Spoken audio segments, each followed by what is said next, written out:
जन सुराज के सूत्रधार प्रशांत किशोर ने आज मुस्लिम समुदाय में जागरूकता लाने के लिए पटना के हज भवन में जन सुराज बेदारी कारवां अभियान की शुरुआत की, जिसके माध्यम से बिहार के हर घर तक जन सुराज का संदेश पहुंचाया जाएगा।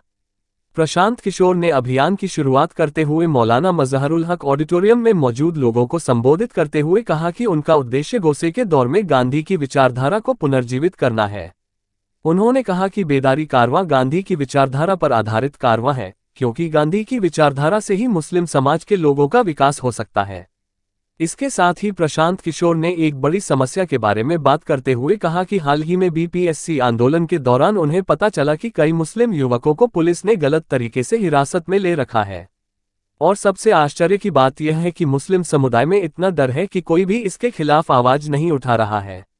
लेकिन अब हमने तय किया है कि जन सुराज हर उस युवा को इंसाफ दिलाएगा जिसे प्रशासन ने गलत तरीके से हिरासत में लिया है। बहुत बड़ी है, लेकिन अभी 15 दिन से जब हम बीपीएससी अभ्यर्थियों के आंदोलन में जुड़े तो मैंने देखा कि उसमें मुस्लिम छात्र नहीं, 4 लाख बीपीएससी अभ्यर्थियों ने परीक्षा दिया है। तो जनसंख्या के हिसाब से 80,000 लोग बीपीएससी के मुस्लिम समाज से होने चाहिए।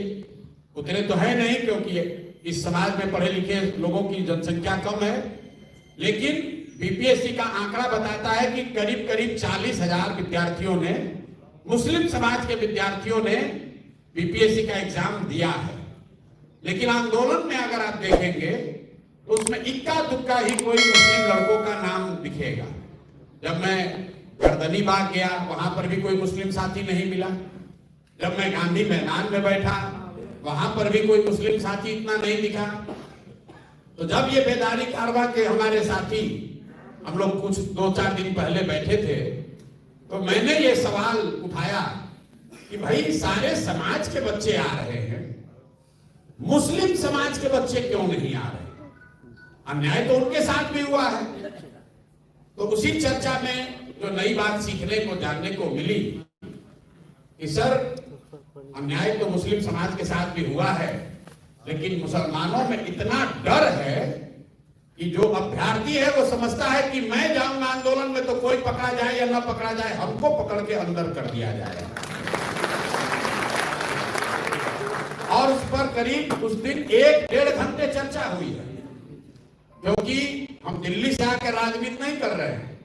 2-2.5 साल से गांव गांव गए हैं, लोगों ने अपनी हर तरह की समस्याओं के बारे में बताया है। समूह में बताया है, मिलकर अकेले में बताया है, जलसों में बताया है, तकरीरों में बताया है।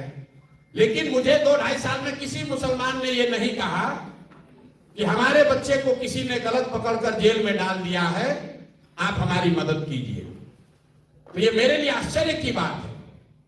लेकिन आंकड़े बता रहे हैं, और 4-5 दिन पहले जब ये बात हुई है तो हम लोग उसको देख रहे हैं कि सैकड़ों नहीं, हजारों की संख्या में मुस्लिम परिवार के बच्चों को पुलिस सही या गलत पकड़ के जबरदस्ती किसी बिहार में जेल में रखी हुई है।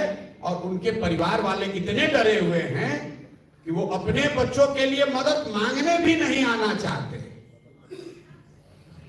ये मेरे लिए आंख खोलने वाली बात है। ऐसा कैसे संभव है? लोग कह रहे हैं कि किसी ने बताया, यहां लोग साथी बैठे हुए हैं, कि वो लोग लज्जा से नहीं आ रहे कि किस मुंह से कहने आए। किसी ने कहा वो डर से नहीं आ रहे हैं, किसी ने कहा इसलिए नहीं आ रहे कि उनको विश्वास ही नहीं है कि कोई मदद कर सकता है। कोई लोग ये बता रहे हैं कि लोग इसलिए नहीं आ रहे कि एक आदमी जेल में है, हम जाएंगे हल्ला करेंगे तो हमको भी और पकड़ लेगा, तो आदमी और पकड़ा जाएगा। इस बात के लिए पिछले 4-5 दिन से मैं सीख भी रहा हूं, उसको समझने की कोशिश भी कर रहा हूं। और किसी ने कहा, शिक्षक महोदय ने, कि प्रशांत जी लीगल एड देंगे ना। भाई लीगल एड नहीं देंगे। लीगल एड देने वाले हमको लोगों ने बताया यहाँ 2-3 संस्था है, कुछ इंडिविजुअल भी हैं जो उनको कानूनी मदद कर रहे हैं। हमने ये तय किया है कि अगर कोई मुस्लिम बच्चा, अगर कोई मुस्लिम परिवार का लड़का गलत तरीके से प्रशासन ने, व्यवस्था ने, पुलिस ने उसको पकड़ लिया है, और हमारे साथ ही जो कमेटी हम लोग एक बना रहे हैं वो इस बात की ताकीद कर दे कि उसके साथ गलत हुआ है, या कोर्ट से उसको बेल मिल गया है, बेलर नहीं होने की वजह से वो बाहर नहीं आ पा रहा है, वो आदमी उस केस को आप हमारे पास लाइए, उसको इंसाफ दिलाने की पूरी जिम्मेवारी है। वहीं से शुरू करते हैं। डॉक्टर साहब ने कहा कि प्रशांत किशोर के पास एक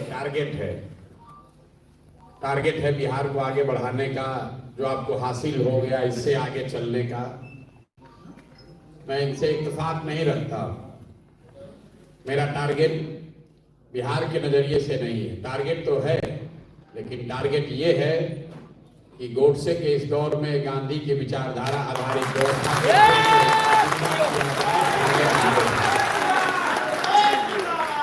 क्योंकि उसी से आगे का रास्ता निकलेगा। उसी में सामाजिक न्याय भी है, उसी में भागीदारी भी है, उसी में आपका अधिकार भी है, उसी में विकास भी है, और उसी में आपके लिए सुरक्षा भी है। तो टारगेट जन स्वराज का चुनाव जीतकर सरकार बनाना नहीं है। जन स्वराज का टारगेट ये है कि गांधी की विचारधारा आधारित जो राजनीतिक व्यवस्था है उसको फिर से पुनर्जीवित किया जाए। इसलिए